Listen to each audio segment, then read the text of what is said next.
Hello students, I hope all of you are doing well. As this outbreak of COVID-19 forcing us to keep inside our home in this lockdown phase, we shall carry on the process of online teaching and learning. So let's resume our lecture of computer graphics. In the last classes, we have already covered the part of 2D transformation and 2D transformation of composite transformations and the 2D transformation of homogeneous coordinates.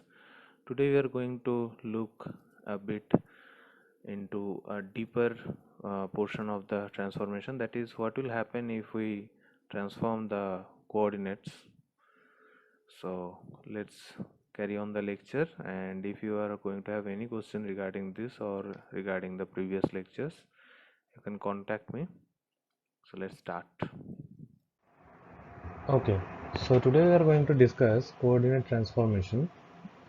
So what is basically coordinate transformation and why do we need it? Coordinate transformation is nothing but let's take an example. Let's say that we are our viewing device is mobile. Suppose we are watching a movie on a mobile screen, and we also have to tilt the mobile in certain angles. Or let's say we are going by a train from one place to another place, and we are watching a movie on the mobile, and the mobile certainly rotates at a certain angle or makes some positional changes as the train is bit bumpy. Train gives a bit of bumpy ride throughout, so our viewing angle accordingly adjusts. But how does it work, or how this transformation works whenever this viewing angle is getting changed, or the coordinate of the device is getting changed, then how we are able to adjust it, or how the mobile adjusts it? It's a basic concept behind this. So that is actually coordinate transformation. That means whenever we are having a device, and there is so let's say that there is a shape. Okay, let's say there is a shape, and let's say this is the coordinate, and let's say that this is the shape. Okay, and let's say this is the actual coordinate. So if the coordinate gets rotated or get translated or get scaled at a certain amount, then we'll call it a coordinate transformation. So let's say that it has rotated by 45 degree to its origin. Okay, so in this case this will be the new coordinate, right? So xy was the original coordinate, and this will be the new coordinate. Let's say the object will be placed here now. Okay, so this is, let's say, the new object, and this was the older object. So let's say this is P, and let's say this is now P dash, and this angle is 45 degrees. So we can say that the original coordinate has rotated in 45 degrees. Okay. So generally we denote the transformed coordinate with x dash y dash, and the original coordinate as x comma y. Okay. So as I said, this picture depicts the coordinate transformation, but here we can see that a certain amount of translation has happened. Okay. So you can see that this P was located, let's say, over here, and now it is located over here, P dash, and the amount of translation that has happened on the coordinate is TV. Okay, T suffix V. This is the amount of translation that has happened.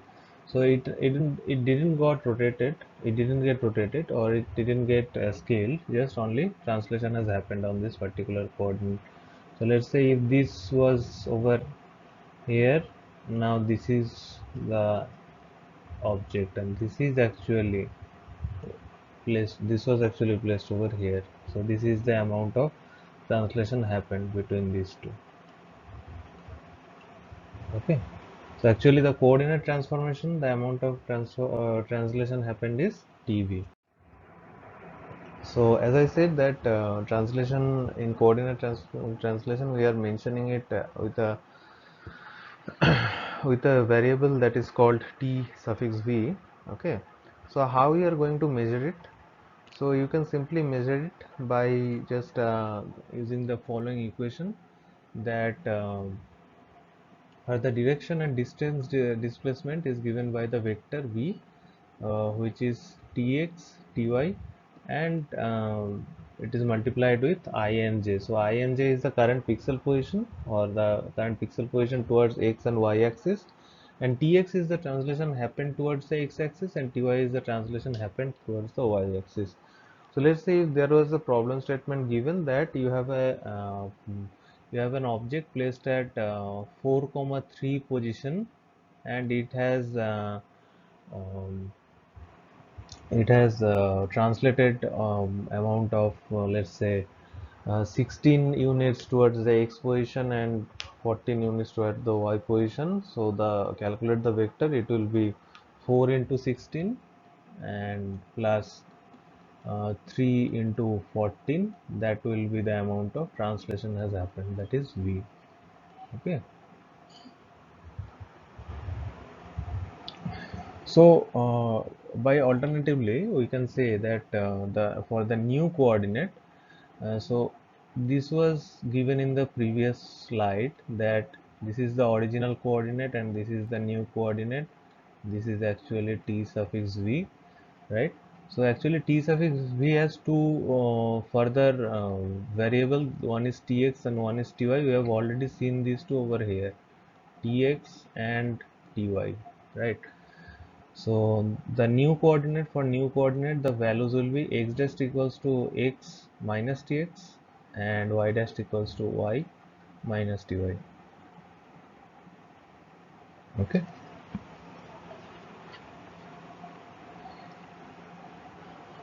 So if I translate it into, if I see the transformation matrix, let's see what happens. So if I'm going to view the transformation matrix, so it will look like this, that actually this is a bit misplaced. This is bit misplaced, so uh, this will actually go over here. This is actually y dashed. Okay, so let's just ignore it. So this is the original point. This is my origin.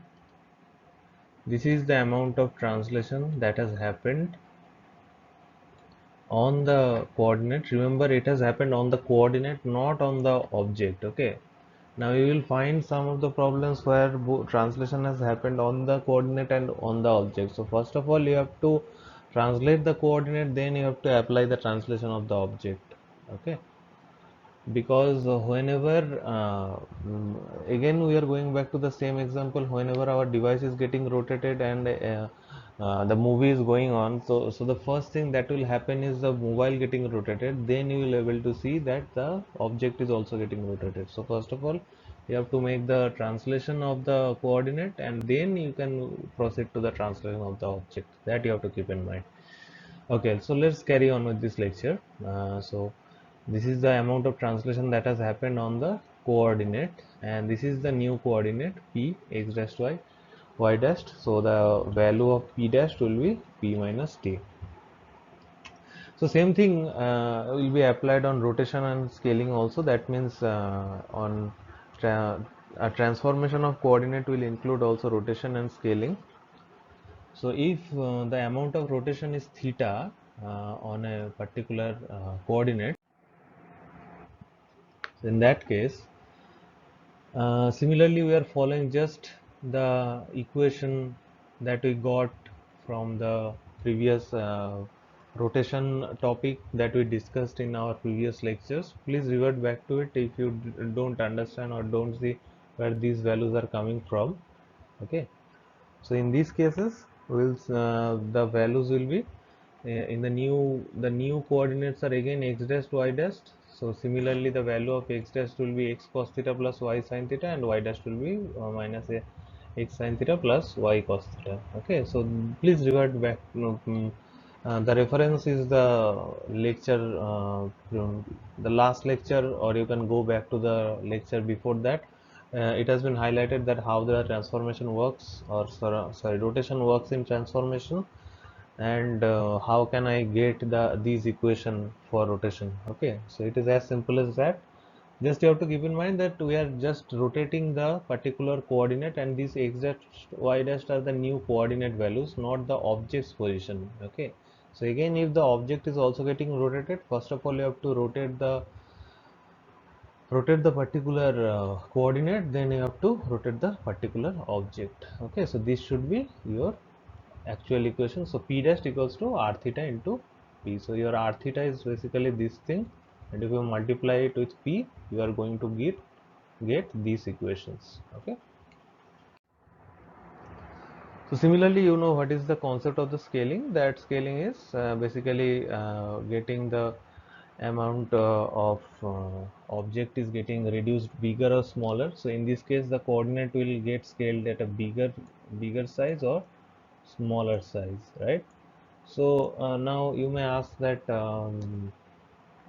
what is going to happen, or what why should I bother about this, because I can see that none of the translation or rotation is happening because of this. Well, there is a problem, because if your screen gets bigger or smaller, your object has to uh, project accordingly in your screen, so the object will get translated accordingly. Okay, so the scaling is also required in that. That means a 6 inches mobile and the 5 inches mobile will not give you the same amount, same viewing angle, right? I hope you are getting the drift what I am trying to say, that why scaling is needed for this uh, transformation between coordinate system. So again, if the scaling is happening, you have to keep in mind that these are the equation, that x by sx and y by sy.